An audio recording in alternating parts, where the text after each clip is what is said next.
టమాటా bath అనమాట. ఇది టమాటా bath అండి, అంటే ఉప్మా అనమాట. ఉప్మా కానీ చాలా టేస్ట్ ఉంటుందండి. ఓకే అండి, ఫస్ట్ నేను కొద్దిగా ఆయిల్ అనేది కూడా పోసుకున్నాను కదండి. ఇది కొద్దిసేపు మెరగాలి. ఇప్పుడు దీంట్లో నేను శనగపప్పు, దీని తర్వాత కొద్దిగా పల్లీలు వేసుకున్నాను. ఇవి జస్ట్ కొద్దిగా ఒక్క నిమిషం ఫ్రై అనేది అవ్వాలి. ఇప్పుడు నేను కొద్దిగా ఆవాలు అనేది వేసుకున్నాను. ఇప్పుడు కొద్దిగా జీలకర్ర, ఒక 4 ఎండుమిరపకాయలు వేసుకున్నాను. ఇప్పుడు కొద్దిగా కరివేపాకు కూడా వేసుకున్నాను.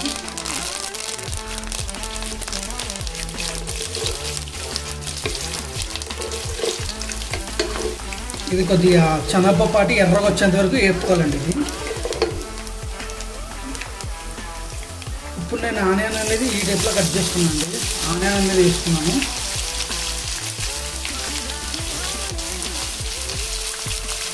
ఉల్లిపాయలు జస్ట్ ఒక్క నిమిషం ఫ్రై అవ్వాలి. ఈ విధంగా ఒక్క నిమిషం ఫ్రై అయిన తర్వాత ఇప్పుడు పచ్చిమిరపకాయ చీలికలు అనేది అండి,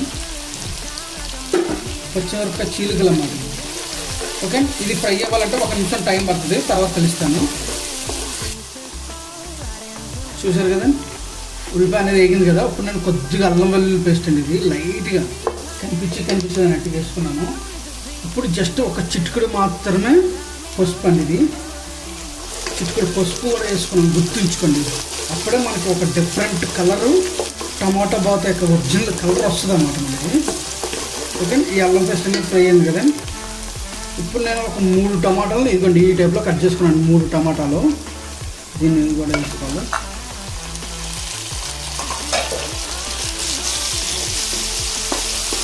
ఇది కూడా సగం వరకే ఇందులోనే ఫ్రై అనేది ఇవ్వాలండి, మీకు సగం ఉడకాలి. ఇది ఒకటి గుర్తుంచుకోండి. ఇప్పుడు నేను దీనికి సరిపడగా సాల్ట్ అనేది వేసుకుంటున్నాను నేను. ఓకే, ఇది కొద్దిసేపు ఫ్రై అవ్వాలి.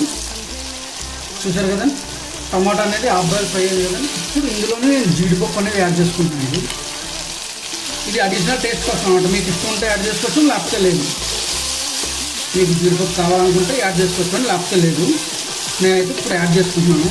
ఇదే ఆయిల్లోని దీనికి ఇదే ఉప్పు కారం పట్టేటట్టు జస్ట్ ఒక్క నిమిషం ఫ్రై చేసుకోవాలి. ఇప్పుడు నేను 1/2 కిలో రవ్వకి 1.5 కేజీన్నర నీళ్ళండి, ఇది గుర్తుంచుకోండి. అంటే 1కి 3 అనమాట. ఇది మీరు బాగా గుర్తుంచుకోవాలి. 1కి 3 అనేది నేను పోసుకున్నాను. ఓకే, ఇది కొద్దిసేపు మెరగాలి. చూసారు కదండి, మొత్తము మంచిగా బాయిల్ అనేది అయ్యింది. చూసారు కదండి, నేను ఉప్మా రవ్వ అనేది వేసుకుంటున్నాను అండి. స్లోగా వేసుకుంటూ ఇదిగోండి ఈ టైప్లో కలుపుకోవాలన్నమాట. ఓకే, స్లోగా వేసుకుంటూ ఈ టైప్లో కలుపుకుంటేనే ఈ టమాటా బాత్ లోపల గడ్డలు అనేది ఉండదండి, గుర్తుంచుకోవాలి మీరు. గడ్డ అనేది ఉండకుండా ఉండాలంటే సేమ్ ఇదే టైప్లోని వేసుకొని కలుపుకుందాం. నేనైతే ఉప్మా రవ్వని వేపుకోలేదు, మీకు ఇష్టం ఉంటే మీరు వేపుకోవచ్చు. నేను ఓన్లీ ఉప్మాకు మాత్రమే వేపుతానండి, టమాటా బాత్కి వేపను అన్నమాట నేను. మీరు కావాలనుకుంటే పెనంలోనే కొద్దిగా నెయ్యి పోసుకొని కానీ లేదంటే నార్మల్ది కానీ మీరు వేపుకొని కూడా వేసుకోవచ్చు. ఓకే, నేను 1/2 కిలో రవ్వ అన్నమాట. ఇది 1కి 3 గుర్తుంచుకోండి. కొద్దిగా మెత్తగా కావాలి, ఇంకా బాగా అవ్వాలంటే 1కి 4 ఇంచులు వేసుకోవచ్చు. దీంట్లో వాటర్ అనేది 1కి 4 ఇంచులు వేసుకోవచ్చు.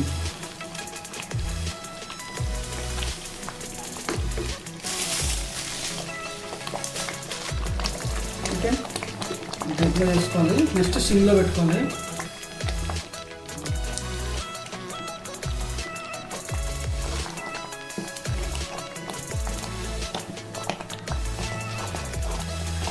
చూసారు కదా మనకు ఉప్మా రవ్వ అనేది ఎంత మంచిగా అయ్యిందో. ఫస్ట్ ఉడికిందో లేదో చూసుకోవాలి ఉప్మా రవ్వ అనేది. ఓకే, ఇది చూసారు కదా టమాటా బాత్ అసలు కలర్ కూడా అసలు ఎంత అద్భుతంగా ఉందంటే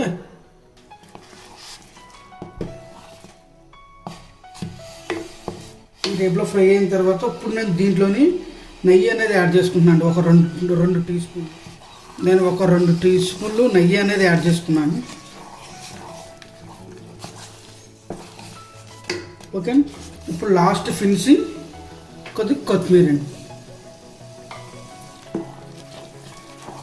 చూసారు కదండి, నచ్చిందా? నచ్చితే ఒక లైక్ చేయండి, షేర్ చేయండి అండ్ కామెంట్ చేయడం మర్చిపోకండి. లాస్ట్లో మాత్రం సబ్స్క్రైబ్ చేసుకోండి. చూసారు కదండి, అసలు గుమ్మ టమాటా రెడీ.